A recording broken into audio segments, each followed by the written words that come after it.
Hello everyone, I'm Dr. Romeo Ahsan. Today I'm here to talk to you about Tier 2 visa for UK, which is generally known as work visa.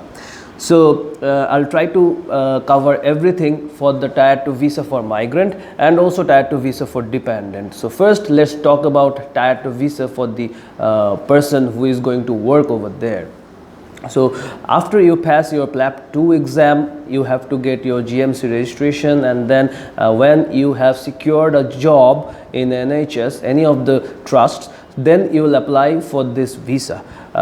There are like Tier 1, Tier 2, Tier 3, 4, 5 and lots of visas. So for you, it will be Tier 2 general visa.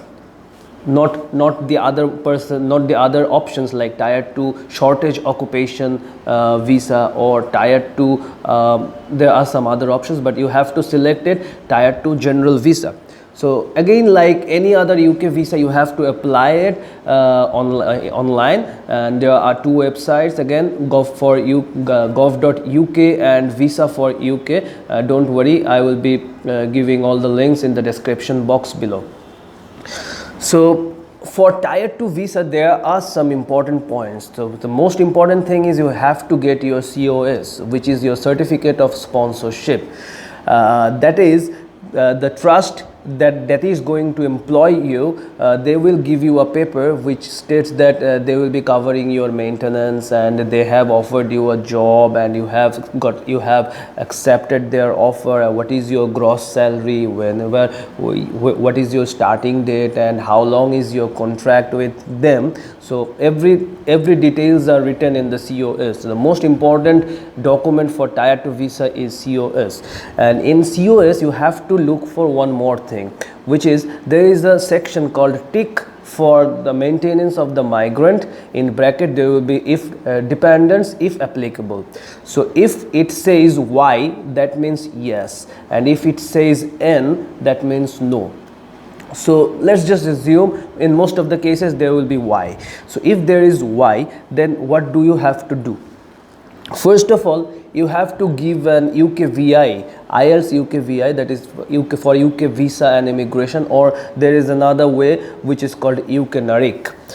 Okay, then you have to collect a police clearance certificate from Bangladesh, from your home country basically, which is again I will be posting the links below for the police clearance certificate, and it takes around 7 to 8 working days to collect the police clearance certificate. And also you have to get a clearance certificate for TB as well, and the office in the there is a designated place where you have to go and do a chest x-ray, and it takes 7,185 taka, and they will give you a certificate. Basically the certificate comes under the banner of International Organization of Migration, that is IOM. So again, you have got your UK VI, you have got your COS, you have got your police clearance certificate and your TB clearance certificate. Now after you collect all those things, now you just sit to apply. So first of all, go to the website again, give your personal details, make an account, and then start filling out everything like your personal details, your COS details, your sponsor's license number. Everything will be written in the COS. Don't worry, you just keep your COS with you and then fill up all those things. So, and one more thing is important here. Whenever you are applying for the visa, at certain point you will be redirected to some other website, which is International Health Surcharge, which is £400 per head per year.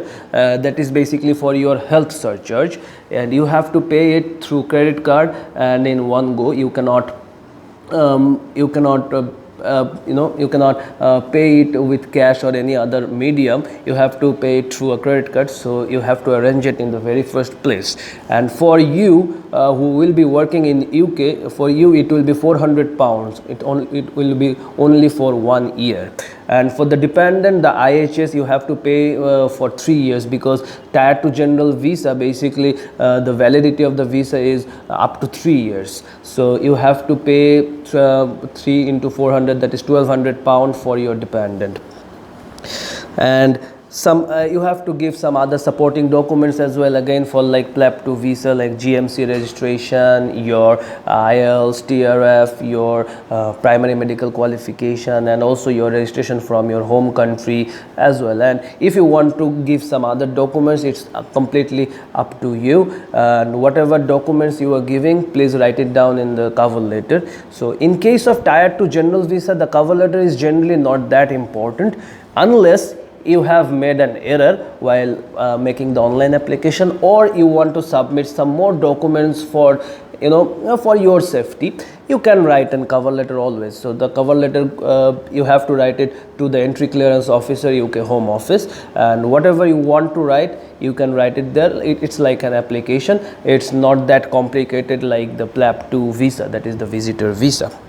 Now let's come to the dependent part. So the first question comes in your mind is, who is the dependent? So unfortunately, you cannot take your parents as dependents, but you can apply for their visit visas frequently, and that I'll talk to you about in a different video. So mainly the dependent is your spouse or your child. So for them you have to apply separately in a separate online application, and whenever you are going to apply for their visa, the visa type will be PBS dependent visa, which is PBS dependent visa. I'm saying it again. So in PBS dependent visa, first of all you need to put all your details, your COS and your visa reference number, and it's better to apply together because on that case both the visa numbers, both the visa application numbers will be similar, and you have to put your visa application number in your dependents visa application form as well. So for dependents, there is no much documents needed, only a valid passport and your COS. And remember, I have talked to you about some tick to maintenance of the migrant in bracket dependents if applicable. If it says Y, then you don't have to show any personal savings for your dependent, but unfortunately if it says N, that is no, then you have to show a personal savings of around 635 pounds more than 90 days in your account, not your parents account, either in your account or your spouse's account. So that's the very important part. But in that case, every time you can do one thing. Whenever you get a job, you talk to your sponsor, then you say just tick it Y, and if you tell them to tick it Y, they will always do that for you, because it will be helpful for the visa process. And also for the dependent, there will be some other documents like proof of the relationship. If it is your child, then the birth certificate, and if it's your spouse, then the valid marriage certificate. And also again the police clearance certificate, TB clearance certificate, IHS, that is international health searchers. Everything goes like your application process. So after you do both the application process, then you take an appointment in the VFS, go there and pay them and apply for the visa. And in case of your dependent and you also, you both will be getting the visa. If you get the visa, you both will be getting the visa together, and if the visa one of the visas are rejected, then both the visas got rejected. So that's the catching point here. And I think that's pretty much it, and I will be posting the links and also the documents checklist in the description box below. I think that will be really helpful. Thank you very much.